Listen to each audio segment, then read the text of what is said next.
ఈరోజు డే 18 అయితే తెలుగులో ఎగ్జిబిషన్ గురించి సంభాషణ చేయమన్నారు.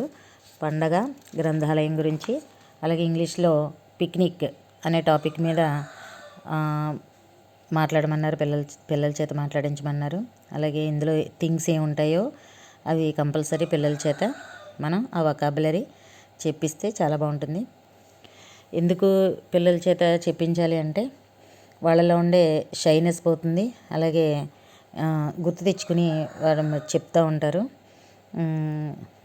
అలాగే డిస్క్రైబ్ చేయడం, పిల్లలు దాని గురించి వివరించడం, తెలుగులో చెప్పిన అది మనం ఇంగ్లీష్లో చెప్పిస్తూ ఉంటే వాళ్ళకి అదే అలవాటు అవుతుంది. అలాగే మౌంటైన్ స్కై గ్రూప్ వాళ్ళకి ఎక్కువగా స్ట్రీమ్ వాళ్ళ చేత ఎక్కువగా మాట్లాడించాలి. మనం తక్కువ మాట్లాడుతూ పిల్లల చేత ఎక్కువ మాట్లాడించాలి. అప్పుడు వాళ్ళకి షైనెస్ పోయి కాన్ఫిడెన్స్ పెరుగుతుంది.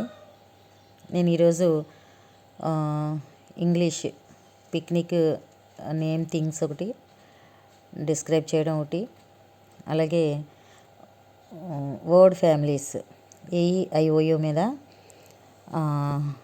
వర్డ్స్ పిల్లల చేత మనం డ్రిల్లింగ్ చేయిస్తే అది చాలా ఉపయోగంగా ఉంటుంది. అది దాన్ని ట్రై చేయండి, పిల్లల చేత చేయించండి.